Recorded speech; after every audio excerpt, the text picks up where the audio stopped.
Entah iblis mana yang merasuki para pelaku hingga tega melakukan penganiayaan sadis terhadap korban yang masih bocah dan ayah ibunya telah bercerai.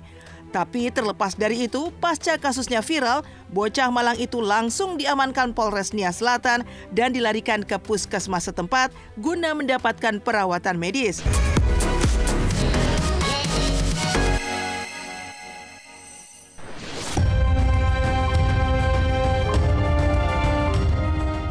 Teganya om dan tante di Nias diduga siksa anak perempuan hingga tak bisa jalan.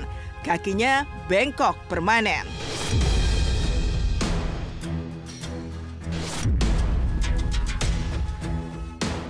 Menepikan duka yang memayungi pemakaman artis senior Emilia Contessa yang juga menjadi mengejutkan hingga jadi sorotan di media sosial, viral kekejaman yang dialami bocah perempuan berusia 10 tahun di Kecamatan Lolowau, Kabupaten Nia Selatan, Sumatera Utara yang menjadi korban penganiayaan berat yang dilakukan secara bersama-sama oleh kakek, nenek, tante, dan bapak udahnya dari pihak ayah kandungnya. Yang sungguh menyedihkan akibat menjadi korban penganiayaan selama bertahun-tahun atau sejak berusia 3 tahun, kaki korban yang sempat dipatahkan secara sadis oleh para pelaku dengan cara diinjak paksa kini bengkok permanen. Penganiayaan sadis ini terbongkar setelah korban yang berhari-hari tidur di kandang ayam bersama ayam-ayam peliharaan keluarganya berhasil kabur dan menceritakan penderitaannya. Nagahe? Dana? Obo kami na dia, obo kami na.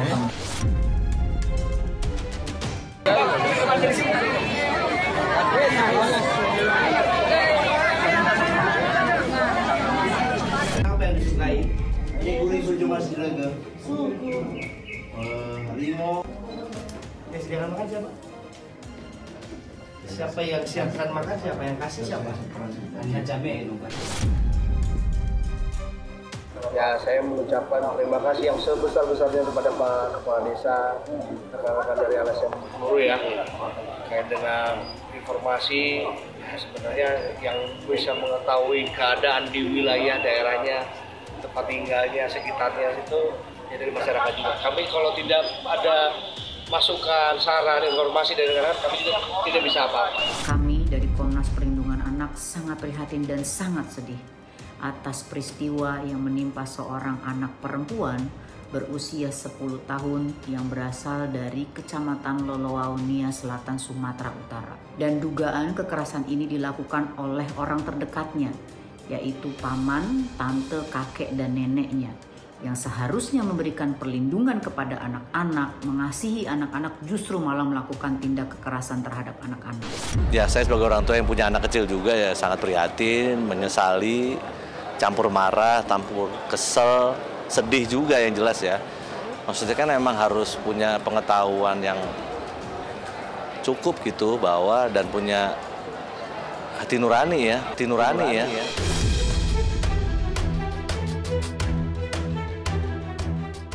Entah iblis mana yang merasuki para pelaku hingga tega melakukan penganiayaan sadis terhadap korban yang masih bocah dan ayah ibunya telah bercerai. Tapi terlepas dari itu, pasca kasusnya viral, bocah Malang itu langsung diamankan Polres Nia Selatan dan dilarikan ke puskesmas setempat guna mendapatkan perawatan medis. Selepas itu, korban pun langsung dititipkan ke UPTD Lolowau, Kabupaten Nia Selatan. Sementara, para pelaku sudah diamankan dan dimintai keterangannya oleh penyidik dari Polres Nia Selatan.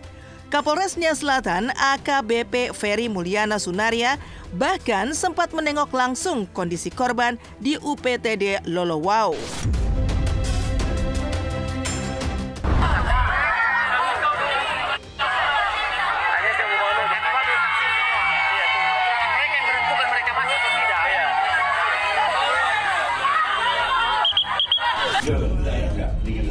Makan yang banyak nanti ya. Oh ya memang ada yang ngobrolin. Oh ya memang. Makan yang banyak. Kalau butuh apa-apa, nanti hubungi ibu dokter. Iya.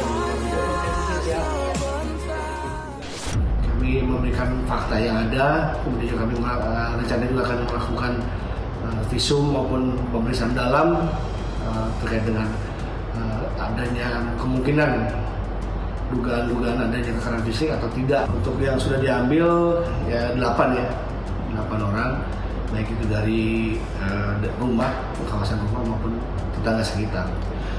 Nah, kemudian juga rencana kita akan membawa ke rumah sakit di Lustoli ya. Tentu ini menimbulkan keprihatinan untuk kita bersama.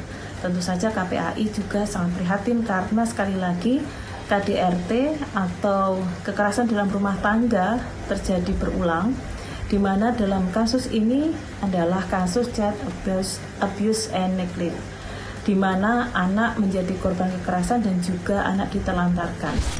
Di dalam Undang-Undang Perlindungan Anak di pasal 76C dikatakan apabila ada seorang dewasa yang melakukan tindak kekerasan terhadap anak dan anak itu mengalami luka berat karena anak ini sehari ini mengalami cacat tubuh secara permanen, maka mendapatkan hukuman maksimal 5 tahun penjara.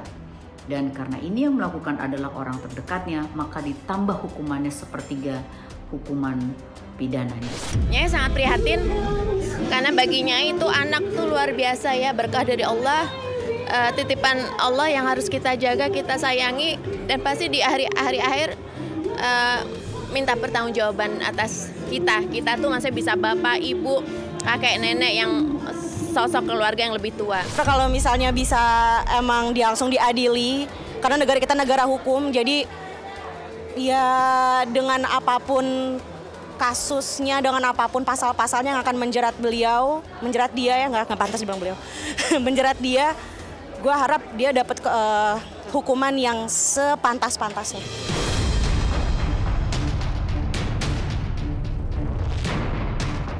Nasib tragis tidak hanya menimpa bocah di Nia Selatan. Seorang ibu rumah tangga di Palembang bernama Cindy Purnamasari bahkan sampai meregang nyawa setelah menjadi korban penganiayaan sadis yang diduga dilakukan oleh suaminya sendiri, Wahyu Saputra, yang menikahinya 4 tahun yang lalu. Sebelum menghembuskan nafas terakhirnya di salah satu rumah sakit di Palembang, wanita berusia 25 tahun itu ditemukan warga dalam kondisi tubuh kurus kering, hanya tinggal tulang berbalut kulit serta rambut menggimbal di kontrakannya di Kecamatan Kertapati, Palembang, Sumatera Selatan. Kakak korban mengaku sempat hilang kontak dengan adiknya itu sejak Februari 2024.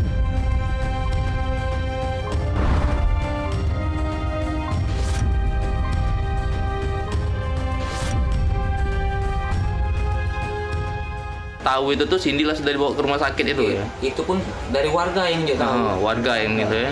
Saya sebagai seorang perempuan pastinya prihatin, sedih, ikut marah, ikut jengkel, ikut sebel gitu ya. Kadang segini, untuk para pria-pria, kalau tidak bisa membahagiakan, tolong jangan menyakiti. Dia harus diberikan hukuman yang setimpal, yang bukan hanya efek jera ya, tapi yang dia harus merasakan apa yang dirasakan sama Intan atau dirasakan sama perempuan itu. Dan ini berlaku untuk semua.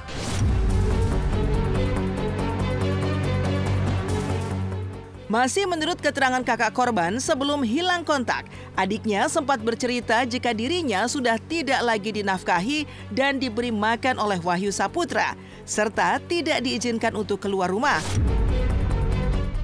Meski curiga ada yang tidak beres dengan adiknya, namun kakak korban tidak bisa menemui apalagi mencari sang adik, lantaran suami korban memblok semua nomor telepon keluarga Cindy. Keluarga pun tidak tinggal diam dan melaporkan suami korban ke Polresta Palembang. Sayangnya, meski sempat diamankan dan diperiksa polisi, namun Wahyu Saputra akhirnya dilepaskan kembali lantaran tidak cukup bukti. Keluarga pun berharap polisi serius menangani kasus ini dan pelaku dihukum seberat-beratnya. Pertama kali laporan itu Pak, ya polisi bingung ngasih pasal berapa dengan kasus ini katanya itu.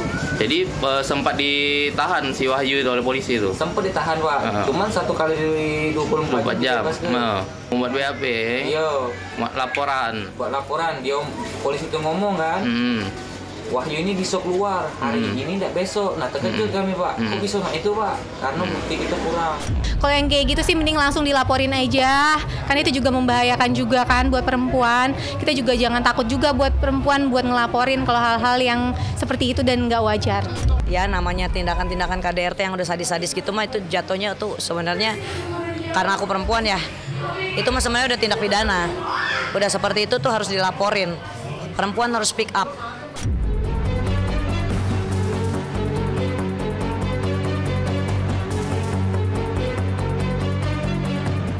Kalau dia tidak bisa menyelesaikan janjinya dia, itikat baik dia, ya aku mau kan bikin laporan dan aku pasti akan mengumpulkan korban-korban gitu.